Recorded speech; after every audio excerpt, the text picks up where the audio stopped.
Darlings, it's Mummy, Sybil Bruncheon, coming to you live from our sweet little garden here in Cherry Grove on Fire Island.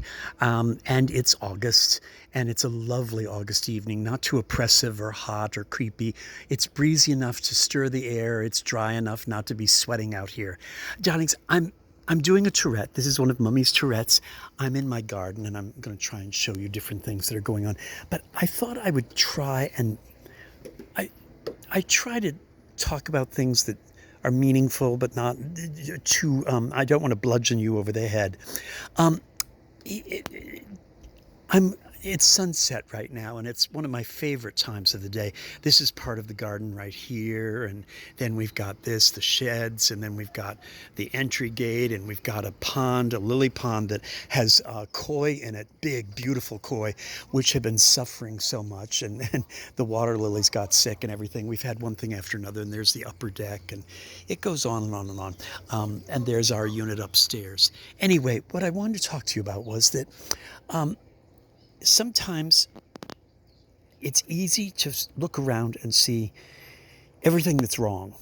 I'm not going to mention certain people that are in my life, but there are certain people in my life who are professional victims. They are professional sulkers. They are professional. They are just they're extremely invested in how wrong life is, how wronged they have been, how everything has never worked out, how they don't get to have, they don't enjoy, they don't have.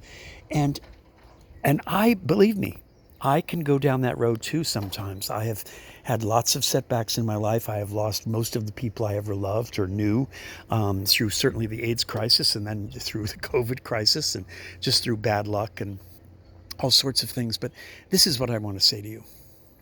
I could sit out here right now and I could show you things that are disappointing.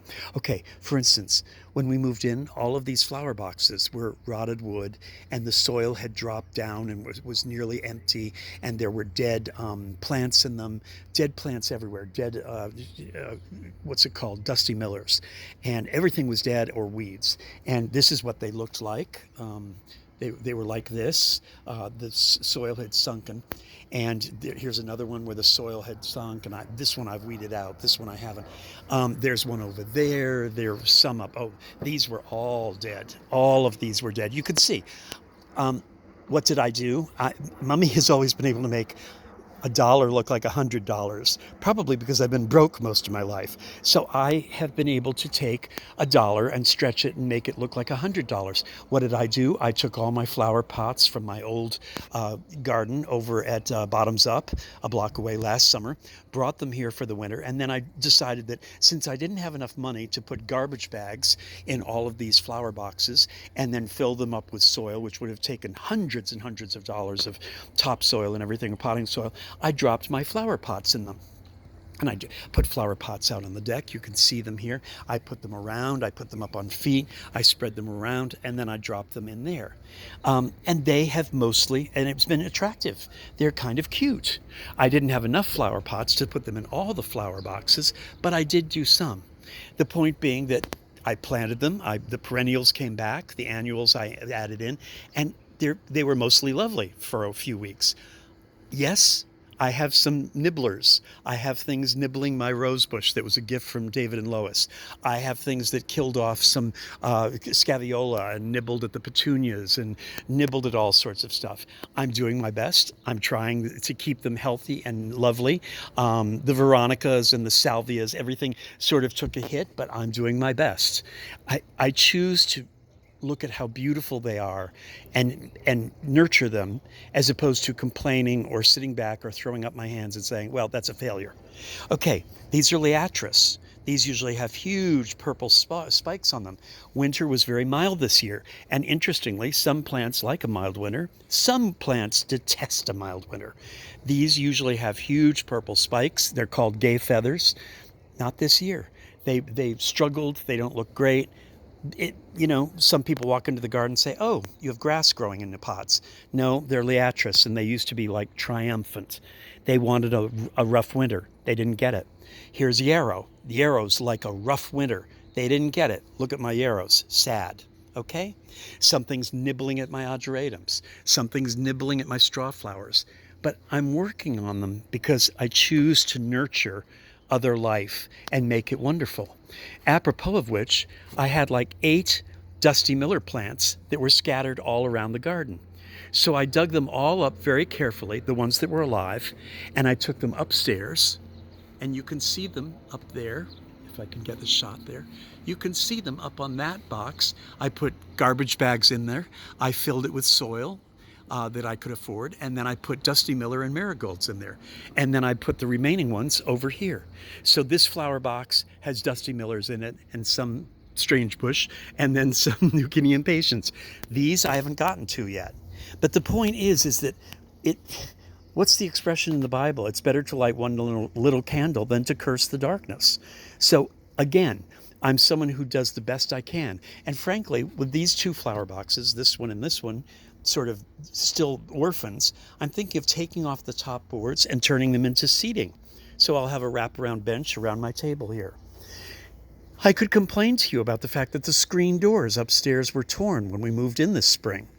And I could complain to you about the fact that these flower baskets were full of cocoa matting that was rotting, and they were full of dead weeds and stuff, and maybe one live Dusty Miller. What did I do? I took the screen doors, I cut out the screens, and I relined my flower baskets, right? So I didn't even spend a dollar on that. I just decided to take old screen material and turn them into these flower baskets. They were lovely. They're black, they're sort of great, they'll last for 1 year. I'll reline them next year. This is tearing through a little bit. And I planted them. Okay. The straw flower is struggling, the brown-eyed Susan got something, got sick. But I'm working on them, I'm fertilizing them, I'm feeding them, I'm using natural insect repellents and fungus killers to try and nurture them back. It's like, yes, life seems to be 2 steps forward, 1 step back. 2 steps forward, 1 step back. But, oh, here's one. I have a bird feeder. Yesterday, a little old sparrow was among the diners, eating, then dropped to the deck right in front of me, and then began to flutter and closed its eyes, laid down, and passed away right in front of me. I could dwell on that. I could be grim or pessimistic or sad or angry. I sat beside it and spoke to it while it was going. I didn't frighten it or anything. I tried to comfort it. And slowly but surely, it was still, and it had passed away. I've buried it in my garden, and I watched the bird feeder as other birds came with their young, with their children, fed them, fluttered around, sparrows bickering and gossiping and chattering to each other as life went on. I could focus on the little sparrow that had passed away, or I could focus on the fact that there's a bird feeder full of fresh seeds waiting for birds to come, and a bird bath waiting for birds to come, right? With fresh water in it every day, changed every day. Each thing is a step towards the light. I guess what I'm trying to say is, and here, the pond. We've been working on the pond to freshen the water for the koi. We took out all the excess water lilies that were ill. We've made it, this pond will be full in another 2 days and will be clear and will be lovely. Again, we're doing our chores. We're doing the chores of life, which are to nurture life. I'm not saying this at all well. I'm just not saying it at all well. Oh, my little table. This was given to me 35, 40 years ago from the Belvedere. It had been thrown out, and a friend got it, found it, and then gave it to me because he knew I loved antiques. It was in perfect condition. I made the mistake of loaning it to some people who then left it outdoors year after year in the rain, in the snow, and it rusted. I had no idea that they had done that. I thought they had it in their home. I got it back. This is the condition it's in. I could be sad or angry or disappointed or stricken. Nope. I actually managed to find some company that will sandblast it and powder coat it and restore it to its old glory. It, I think this is what I'm trying to say. I don't know if God is male or female. I don't know if we should say he or she. I think sometimes if there is a God and God is watching or is thinking or is observing, I think sometimes God might be a little neglectful. Maybe God is out with friends having a dinner in a restaurant when the tornado hits or the earthquake or the table's left out in the rain or the sparrow passes away. Maybe God is neglectful or cavalier or casual. It's up to us as children who are sometimes apparently left at home alone to not play with the matches. Maybe we have to make an effort not to burn the house down. And while we're being left alone and to babysit ourselves, maybe what we should be doing is to take care of each other.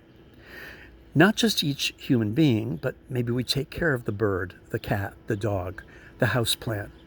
Maybe part of our journey is to have a living thing in our homes that we nurture and extend ourselves to, that we show God, if there is one, that we can be as nurturing and caring and compassionate as we would hope God would be to us. And in this moment, which is probably my favorite time of day, I love in the afternoon, evening, when the light comes in sideways and it's dappling the walls or the sand on the beach, and you see like the breeze stirs the flowers a little bit here and there, or a butterfly comes through. In this hour, with the beauty just like this, with flowers that are doing their very best, and butterflies that are doing their very best, and bees that are doing their very best, when you look around and you see all living things being as sincere and authentic and enthusiastic as they can be, it's up to us to try to be as sincere and authentic and enthusiastic as we can be. Only human beings act bored.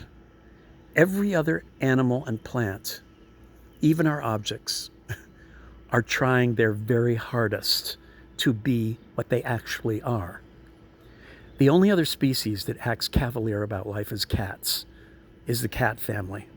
And even a cat on a kitchen counter, yawning and then looking you in the eye and then casually patting something on the counter, watching your reaction and yawning and watching and patting and finally slipping something off the counter. Even as bored as they seem, they are authentically bored. Even a cat is truly, sincerely a cat. It's up to us to be sincerely and truly and authentically human beings surrounded by other beings that we can take care of, that we can nurture, we can love, we can extend ourselves to. So I would encourage you, as I'm doing right now, to look at your feet at the flowers, or the sun on your living room floor, or up at the sky, or over at a cat or a dog or a flower, or at a piece of furniture that needs a little bit of love. I would encourage you to listen to some music, or watch a baby laughing in his stroller, or a butterfly fluttering by you. I would encourage you to find something to look at, or hear, or smell, or taste, or touch, and to hold in your hand and your heart, that is about beauty and about deep joy and about love. Everything you see and smell and touch and hear and taste and hold in your hand and your heart, everything is borrowed. It's only borrowed.